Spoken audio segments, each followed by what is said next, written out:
Salut à tous, c'est Planck Dachano, bienvenue sur cette vidéo qui continue notre cheminement sur la méthode Silva qui nous permet de travailler également sur tout ce qui est business et vente.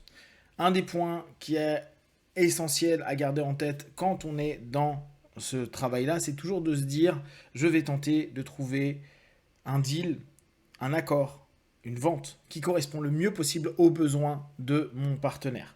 Et pour ce faire, on va avoir bien sûr le processus connu en hypnose et en PNL de rapport, de Mirroring Pace Lead.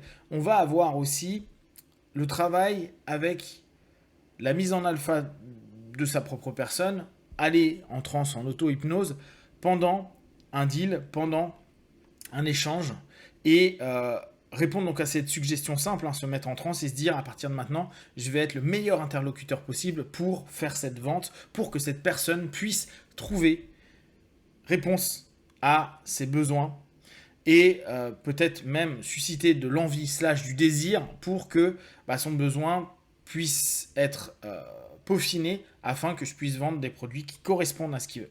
On peut toujours vendre des produits qui ne correspondent pas à quelqu'un. On peut, avec un travail de confusion-saturation, la personne a un besoin d'un produit A, on arrive à lui vendre un produit X avec des liens de cause à effet, avec des coques à l'âne et avec un travail sur l'émotion où, en réutilisant un ensemble de sémantiques, de comportements et d'éléments divers, on arrive à susciter un intérêt qui est souvent assez bref sur le produit X et réussir à closer, à fermer la vente à ce moment-là. Souvent, certains le font parce que c'est des produits qui marchent davantage et pour eux, ils veulent win, ils veulent gagner. Alors que pour moi, je pense que c'est une erreur à court, moyen, long terme, même si le chiffre d'affaires va monter pendant un laps de temps, c'est que les personnes vont sentir que ces vendeurs ou cette boutique-là ou ce service-là, il y a quand même une arnaque, ça pue un peu quelque part et ça peut à terme jouer contre la personne qui fait ça. Bien sûr, il y en a qui fonctionnent très bien en faisant ça tout le temps. Mais je vous invite plutôt à être tout le temps du win-win. Dans notre idée de se dire, je me mets en alpha, je me mets en transe pour aller plus en contact avec l'autre, c'est pas de la magie. C'est à partir du moment où vous êtes dans un état plus ouvert, plus focalisé, les yeux ouverts. Ce coup-ci, on ne ferme pas les yeux. Donc, je vous rappelle, vous le faites très facilement en alpha en allant dans cette notion de défocalisation. Vous pouvez le faire aussi en auto-hypnose ou sinon réactiver votre ancrage. Et à partir de là, vous allez être plus ouvert à l'ensemble des signaux, verbaux et paraverbaux. Et dès lors, vous allez peut-être voir des micro-expressions que d'habitude, vous n'auriez pas pris en intérêt. Et sans vous en rendre compte, vous allez voir qu'à un moment, il y a un mépris, ou au contraire, il y a un dégoût, ou au contraire, il y a un sourire.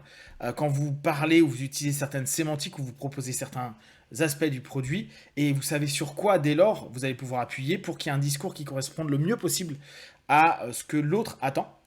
Et c'est là où, en fait, la transe peut être quelque chose de vraiment chouette, parce qu'on est plus focalisé, n'oubliez pas, pour les personnes qui font de l'hypnose, diminution du facteur du jugement qui nous permettent une focalisation sur, justement, les suggestions et l'ensemble des éléments, si on est sur un rapport hétéro-hypnose, c'est-à-dire d'une suggestion externe, où on est plus apte à voir, ressentir, percevoir cet élément-là. Or, notre client devient celui qui propose les suggestions et qu'on va retravailler, qu'on va pouvoir reformuler, reproposer pour nous-mêmes après suggérer, orienter l'idée, si on reprend cette notion de pace and lead, à ce moment-là, le besoin ou en tout cas l'attention et l'intention du partenaire vers une nouvelle type de focalisation, vers le produit qui pourrait le mieux correspondre.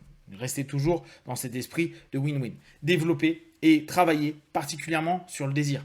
On peut avoir des besoins mais ne pas avoir particulièrement de désir. Pourquoi on travaille sur le désir? Parce que ça nous permet de mieux comprendre les émotions qu'il y a derrière. Or, c'est au travers de l'émotion, au travers de tout le travail du limbique qu'on va pouvoir orienter et développer un attachement potentiel au produit et une envie pour la personne, parfois même une sensation d'urgence d'avoir le produit. Là encore, c'est parce que vous orientez le partenaire dans une expression de ses besoins et que vous pouvez lui proposer un produit, un service qui correspond au mieux à ses besoins, que ça va être encore plus simple de pouvoir amener vers du désir plus que du besoin. Et ce qui est cool pour un vendeur, c'est de réussir à passer du besoin primaire, simple, je viens ici parce que j'ai besoin de ça, à waouh, j'ai envie de ce produit-là, j'ai envie de cet élément-là.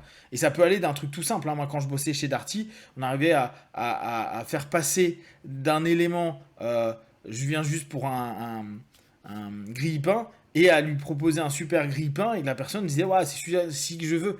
Parce que émotionnellement, la personne s'accroche à cette notion-là.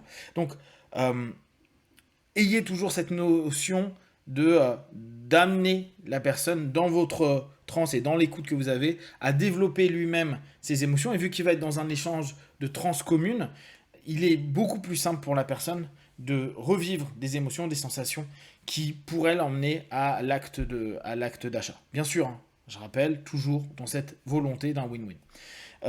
Quand il y a une personne tiers, ça arrive souvent pour les voitures, ça arrive souvent pour les maisons, ça arrive souvent pour des achats, c'est important. Vu que le deal, la vente ne se fait pas immédiatement, n'hésitez pas à travailler le soir ou les heures avant la rencontre, de toujours travailler avec la personne tiers qui se voit dans une notion d'accord et toujours, elle aussi, inclus dans cette réussite ce bien qui a été acquis, mais avec vraiment une satisfaction. Ne mettez pas dans votre imagination, dans votre monde subjectif, genre la personne, vous l'effacez. Au contraire, il faut qu'elle soit complètement inclue dedans et inclue avec satisfaction de l'ensemble des éléments. Donc ça, c'est hyper intéressant. Pensez également à voir, alors que ce soit le tiers ou même le futur acheteur, utilisez vos produits. C'est un élément que vous pouvez faire donc, dans votre méditation du matin ou avant des deals. Vous savez que vous avez un deal assez important pour un produit. Imaginez-le bien en train d'être dedans, etc., etc. D'ailleurs, pour beaucoup de vendeurs, vous savez que faire imaginer la personne en train de vivre l'émotion d'être au volant de la voiture, c'est pour ça qu'on fait essayer une voiture, hein, de tester quelque chose, permet automatiquement de pouvoir ressentir l'émotion, de jouer avec. Donc, ramenez tout le temps à cette notion où vous percevez le client ou le chaland avec cette utilisation et un plaisir, une satisfaction, pas à court terme, toujours à long terme, même si on sait que souvent, l'exaltation sur des éléments du quotidien qu'on a, on n'est pas en train de se dire « Wouh, trop bien ce matin, tac, je vais me refaire mon espresso !» Bien que moi je kiffe le café, c'est un peu ce qui se passe, mais dans l'absolu, ça devient simplement, j'appuie sur quoi, je mets mon café, j'appuie sur ma machine et puis ça fonctionne. Donc, pensez vraiment à ces notions-là. Emmenez votre partenaire dans ces notions de vraiment de confirmation de leur intention initiale. Quand il y a des problématiques, et il peut y avoir sur des retours clients, il peut y avoir sur des personnes qui vont vous poser des questions ou qui vont, par rapport aux conditions de vente, par rapport à certains éléments du produit, ne pas être complètement OK ou du service. Hein. Donc, il va y avoir négociation. N'hésitez pas à utiliser le miroir de l'esprit pour les personnes qui font de l'hypnose. Vraiment, imaginez un cadre dans lequel va y avoir l'ensemble des problèmes. Chez les Silva, c'est un cadre bleu. Et puis, analysez chacun des problèmes. Ne niez jamais les problèmes. Vous allez chercher les solutions, mais ne niez jamais les problèmes. Ne passez pas à côté d'objections qui ont pu être proposées et prenez du temps pour justement vous poser et vous dire « Ok, ça, qu'est-ce que je peux faire ? Ça, qu'est-ce que je peux faire ?» Pour les Silva, vous pouvez même faire une communication subjective ou le principe d'un cas, à vous imaginer en train de parler avec la personne, en train de négocier à ce moment-là et de lever l'ensemble des éléments bloquants. À ce moment-là, des éléments qui pourraient empêcher le deal. Et puis, une fois que c'est fait, vous effacez ces arguments, ou en tout cas ces contre-arguments, dans la bordure bleue et vous allez le mettre dans le miroir à bordure blanche où vous allez voir faire le deal, satisfaction, répondre à toutes ces objections, être en phase, être bien et surtout que votre client soit satisfait. Et que vous le soyez aussi parce que bien sûr, il ne faut pas que vous vous sentiez lésé non plus parce que ça pourrait coûter cher sur les prochains clients où vous allez vouloir ramener de la marge alors que non, il faut que vous soyez dans le win aussi, que vous soyez bien et que vous puissiez vous dire les prochaines ventes, ça se passera toujours aussi bien, ce qui vous fait des points de référence et qui vous permettra encore mieux de réussir. Si vous avez des questions et des remarques sur ces sujets-là, n'hésitez pas, partagez sur Facebook, YouTube, j'y répondrai le plus rapidement possible. Allez également sur les podcasts avec Lee, on en a déjà parlé. Et comme d'habitude, ne prenez que ce qui est bon et juste pour vous, testez, observez, analysez et concluez. Be one.